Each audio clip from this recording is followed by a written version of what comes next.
Hello guys, আজকে আমি রান্না করতে আসছি হচ্ছে হাতে মাখা তরকারি।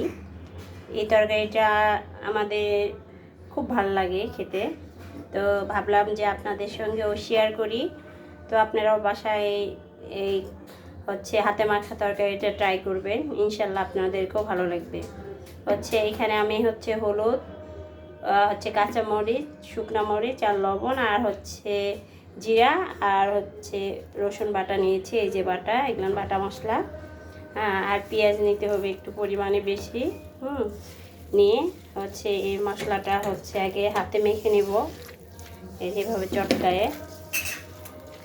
চটকায় মেখে নিচ্ছি। এটা মূলত এই রান্নাটা হাতেই হবে, হাত দিয়ে রান্না করা।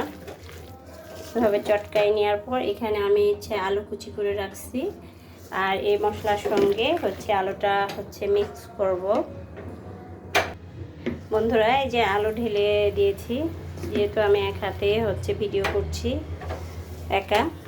এই যে আমার মশলা, যেটা হাতে মেখে নিয়েছি, এই মশলাটা আজকে আমি মূলত এইভাবে হাত দিয়ে চটকাবো। এই যে বন্ধুরা, এইভাবে এই যে ভিতরের মশলাটা, যেটা আমি পেঁয়াজ নিয়েছি এই আলুর সঙ্গে, এটা এইভাবে কিন্তু আপনারা চেষ্টা করবেন একটু সময় নিয়ে হাত দিয়ে এইভাবে মেখে নেওয়ার।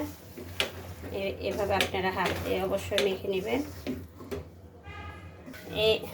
এই যে গাইস দেখেন, আলুগুলো কতগুলো ছিল, হাতে কেমে অলরেডি মেখে তার কমায় ফেলছি। আমার কিন্তু এই যে মাখার প্রসেসটা হয়ে গেছে। অবশ্যই আপনারা ট্রাই করবেন এইভাবে মেখে নেওয়ার জন্য। আর আমাদের উত্তরবঙ্গে এই যে কুমড়ো বড়ি, যেহেতু শীতকাল চলে যাচ্ছে, আজকে আমি কুমড়ো বড়ি দিয়ে তরকারি রান্না করছি। এই যে কুমড়ো বড়িগুলো এইভাবে দিচ্ছি। আর এখানে বিশেষ করে যখন এই যে মাছ রান্না করছি, পাঙ্গাস মাছ দিয়ে আজকে তরকারিটা হবে। এটা ছোট মাছ, তারপরে নদীর পাঙ্গাস টাঙ্গাস তেল জাতীয় মাছ দিয়ে বেশি মজা লাগে, তো এই কারণে রান্না করে নেওয়া। আর এটা এইভাবে হাতে মেখে নিয়েছি।